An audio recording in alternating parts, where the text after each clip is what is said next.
right, babies, it's that time again. Oh yeah, 4:30 in the morning, getting my workout in before I go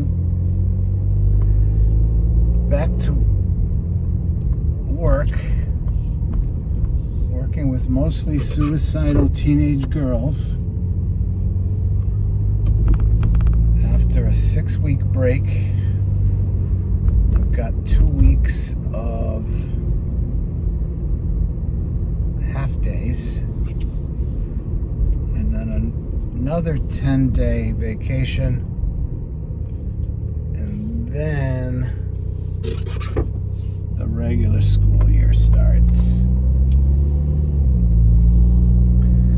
So we're trying to get things to be right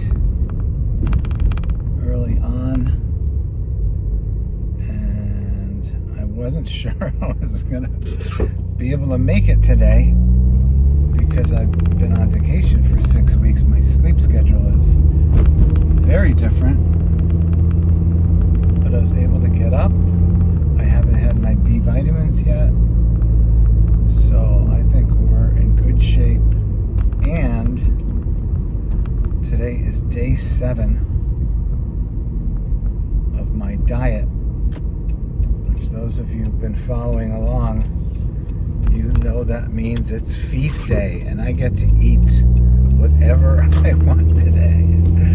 That's right, you do that once a week, as long as the prior 6 days were very strict, and you will lose more weight than you would without a feast day. Oh yeah. And the way that works is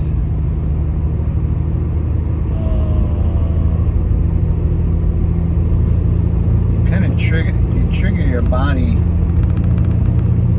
to be in a metabolic state to lose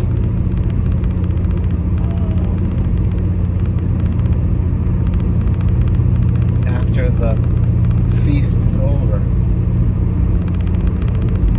and there's more of a trigger there in your system to lose weight than if you're maintaining a low-calorie diet every day with no big payoff of feasting at the end of the week. So naturally, the things that work in the physical world, I always look for lessons or ideas or metaphors that can help us understand ourselves, our growth, each other, our relation to God. And so what I would say on this is, I mean, I don't want to go into the Genesis story, because that's not fact. Those are stories that were told.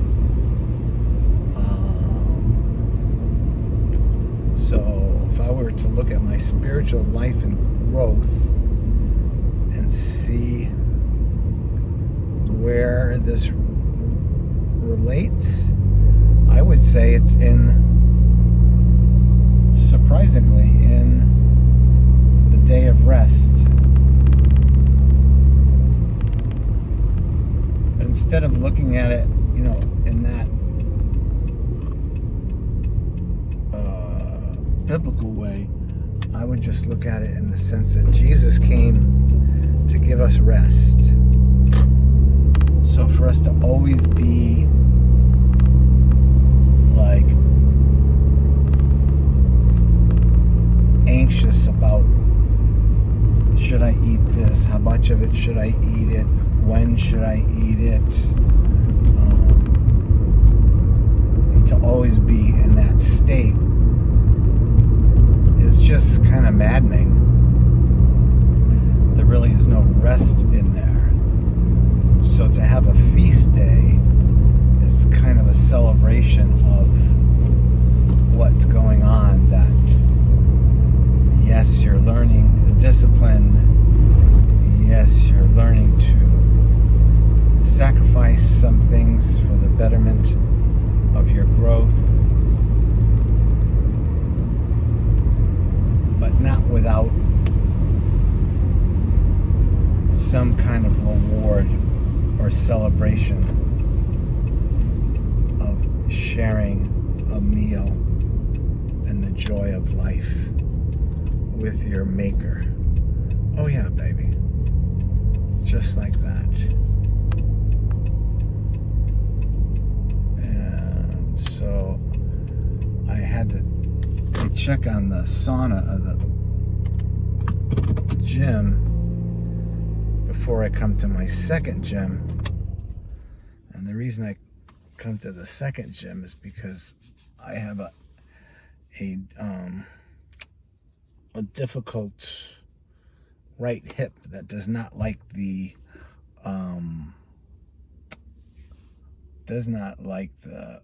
ellipticals at my regular gym. So I pay Planet Fitness its nominal fee just to use the 45 minutes on the elliptical.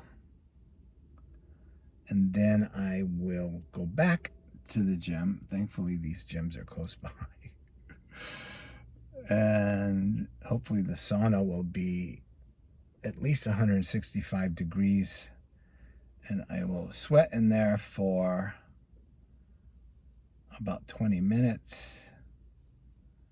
And then I will take a shower.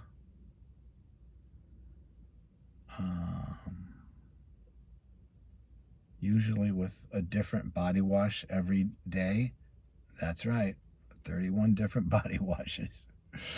Because that keeps me feeling like I'm on an adventure and life is new, and kind of puts me in a frame of mind of newness and adventure. And then I'll get on the scale, and as long as it's at least 1 pound less than the last day 7, then I will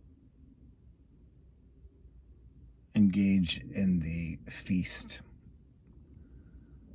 But if it's not at least a pound less than the previous week, then I will go another day of dieting until I achieve that. And that way I know I'm always losing at least a pound a week, sometimes up to 4, believe it or not. Yeah, that's the plan. Then we go to about 42 miles of back road from Branford to Bethlehem, Connecticut, and we'll see which students are doing summer school. And I'll check in with my peers at work and see which kids are kind of acting up and might need a little bit more attention, and which ones are doing fine. And just kind of get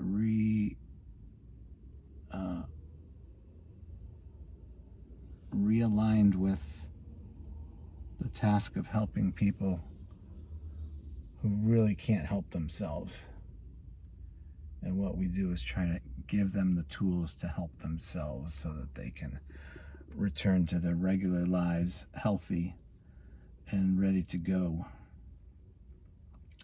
Unfortunately, a lot of the time, like especially if kids are going from graduating high school to going to college, you know what that means. You got to be some kind of saint if you're not going to engage in self-injurious behaviors, you know, even if it's drinking and other wild activities. So that's always on our minds, to try to help them get so strong that they can withstand those temptations. All right, baby. Withstand those temptations. Here we go.